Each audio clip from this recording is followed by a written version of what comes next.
प्रिय विद्यार्थियों, मैं नरेंद्र यादव, सहायक आचार्य हिंदी। आज जो आप यूजीसी नेट की अगर तैयारी कर रहे हैं तो आपके लिए यह वीडियो काफ़ी उपयोगी रहेगा। यूजीसी नेट जैसा आपको पता है साल में 2 बार जून और दिसंबर माह में आयोजित होती है। इस बार जो परीक्षा की संभावित तिथि है वो एनटीए नेट जो यूजीसी नेट की परीक्षा का आयोजन करता है उनके द्वारा जारी कर दी गई है। तो उनकी परीक्षा जो है वो 10 जून से 23 जून तक है। लेकिन उससे पहले इसी बीच 27 मार्च को यूजीसी जो विश्वविद्यालय अनुदान आयोग है, उनका शिक्षा मंत्रालय भारत सरकार के अधीन ये मंत्रालय है, तो उनके द्वारा एक नोटिफिकेशन जारी किया गया है और जिसमें जो रिजल्ट रहेगा उसकी जो कौन कौन सी श्रेणियाँ रहेंगी उनको यहाँ पे बताया गया है कि जो रिजल्ट जारी करते समय वर्तमान में कौन कौन सी श्रेणियों में रिजल्ट जारी किया जाएगा। जैसा हमें पता है कि अभी तक जो रिजल्ट आ रहा था वो जेआरएफ जो असिस्टेंट प्रोफेसर के लिए योग्य है, इनके अलावा केवल असिस्टेंट प्रोफेसर के लिए योग्य, यानी 2 श्रेणियों में रिजल्ट जो है वो प्रकाशित हो रहा था नेट के द्वारा, एनटीए के द्वारा। तो अब जो नया नियम क्या आया है, वर्तमान में जो नेट के रिजल्ट की हैं 3 श्रेणियां बना दी गई हैं। आप सामने जो स्क्रीन इस पे दे रखे हैं कि जो नेट है, जो यूजीसी के जो नए रूल्स हैं उनके तहत जो रिजल्ट घोषित किया जाएगा वो 3 श्रेणियों में घोषित किया जाएगा। कौन कौन सी श्रेणियां नेट के द्वारा बनाई गई हैं, तो यहाँ पे लिख रखा है फ्रॉम जून 2024, यानी अभी जो परीक्षा लगेगी जून माह में वहीं से ये नेम चालू हो जाएंगे। जून 2024 से ही ये शुरू हो जाएंगे, ये आप देख रहे हो। तो 3 कैटेगरीज कौन कौन सी हैं, उनमें जो प्रथम कैटेगरी है वो है eligible for admission to PhD with JRF and appointment as assistant professor. यानी जो पहले रिजल्ट आता था कि जेआरएफ और असिस्टेंट प्रोफेसर दोनों के लिए योग्य है, तो पहली कैटेगरी तो ये रहेगी, लेकिन साथ इसमें क्या लिख दिया है, पीएचडी के लिए भी एडमिशन जो है वो योग्य रहेगा। यानी एक नई जो कैटेगरी है वो तीनों श्रेणियों में जोड़ दी गई है पीएचडी के लिए।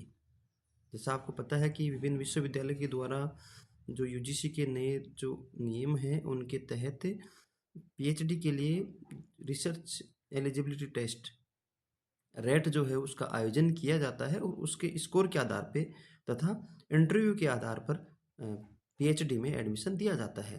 तो अब नई जो व्यवस्था से विभिन्न विश्वविद्यालय द्वारा जो पीएचडी की एग्जाम के लिए जो प्रवेश परीक्षाएं आयोजित की जाती थी उसके तहत अब उनको अगर जैसे कई बार देरी हो जाती थी या किन्हीं भी कारणवश से जो योग्य व्यक्ति थे उनका चयन नहीं हो पाता था और उनकी जेआरएफ की जो वैलिडिटी है वो एक्सपायर हो जाती थी, तो इसमें कुछ हद तक फायदा मिलेगा।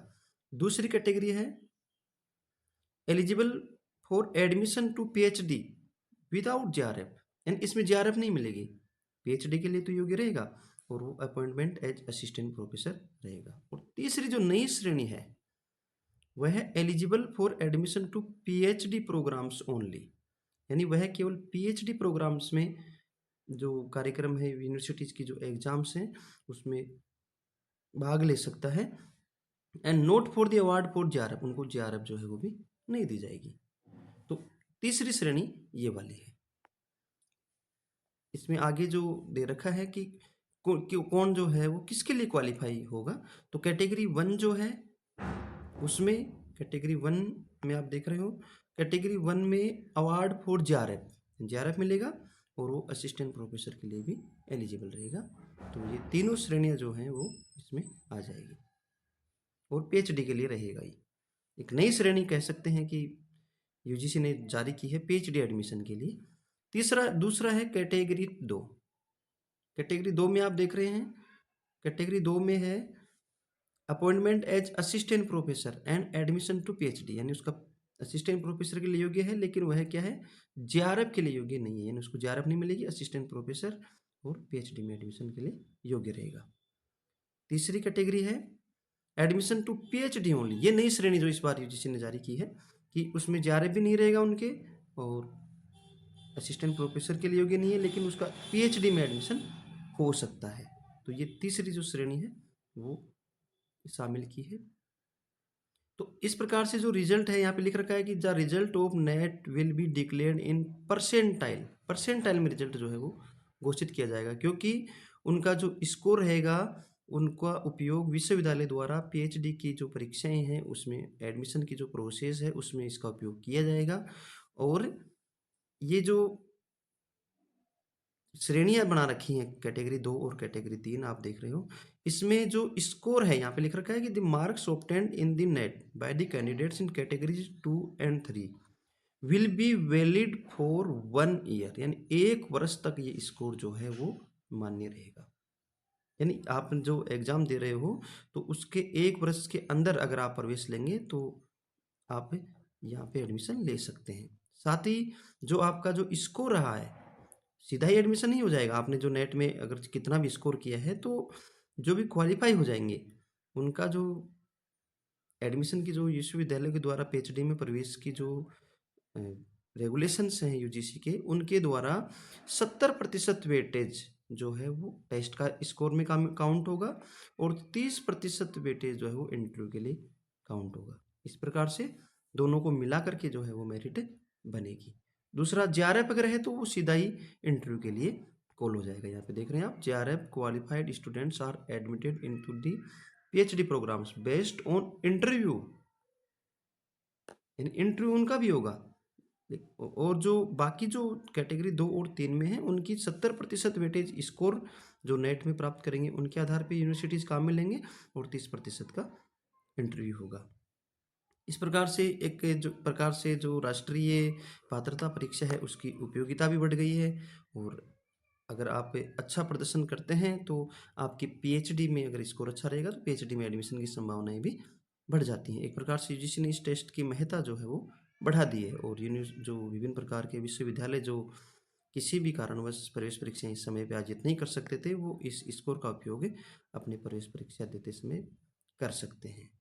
अब साथियों यहाँ पे आप देख रहे हो कि जेआरएफ है, तो जेआरएफ के बारे में आपको पता रहना चाहिए कि जेआरएफ जो है वो जूनियर रिसर्च फेलोशिप है और इसके अंतर्गत यूजीसी के द्वारा फेलोशिप शोध कार्य के लिए वो प्रदान की जाती है। उसमें प्रारंभ में शुरुआत के जो 2 साल हैं उसमें अगर आप पीएचडी में एडमिशन हो गया, क्योंकि इसका भी एक नियम है कि आपका जो जिस दिन यूजीसी नेट का जो रिजल्ट घोषित होता है उसके 3 वर्ष के भीतर आपको किसी भी विश्वविद्यालय में पीएचडी के लिए एडमिशन लेना अनिवार्य है, तभी आपको ये जेआरएफ जो है वो मिल पाती है। इसके तहत जो राशि है वो 37,000 रुपये प्रति माह है अभ्यर्थी को शोध कार्य के लिए देय होती है। इसके अलावा अन्य जो भत्ते हैं वो भी दिए जाते हैं, जैसे एचआरए है या जो इनके अलावा जो स्टेशनरी चार्जेज हैं उनका अलग 20,000 के लगभग राशि वो प्रतिवर्ष अलग से प्रदान की जाती है। एचआरए जो 37,000 आपको राशि मिल रही है उसी के ऊपर 9% या 18% या 27% जैसा शहर की वो कैटेगरीज बना रखी हैं उसके अनुरूप उनके ऊपर देय है। तो शुरुआत के जो 2 वर्ष होते हैं उनमें तो आपको सिर्फ जेआरएफ के तहत वो फेलोशिप मिलती है और जो बाकी जो 3 वर्ष हैं इनमें अगर आप पीएचडी जारी रख रखे हैं तो अंतिम 3 वर्ष में आपको एसआरएफ भी उसी के तहत मिलती है, जिसमें जो राशि है वो बढ़ जाती है, यानी जो लगभग 41,000 के लगभग वो राशि प्राप्त होती है और इनके अलावा जो भत्ते एचआरए वो अलग से प्राप्त होते हैं। तो इस प्रकार से अगर आप नेट की तैयारी कर रहे हैं तो आपको निश्चित रूप से पीएचडी प्रवेश परीक्षा के तहत भी आपको फ़ायदा मिलेगा और असिस्टेंट प्रोफेसर के लिए उनके लिए तो योग्य है ही। तो ये यूजीसी का महत्वपूर्ण अपडेट था। धन्यवाद।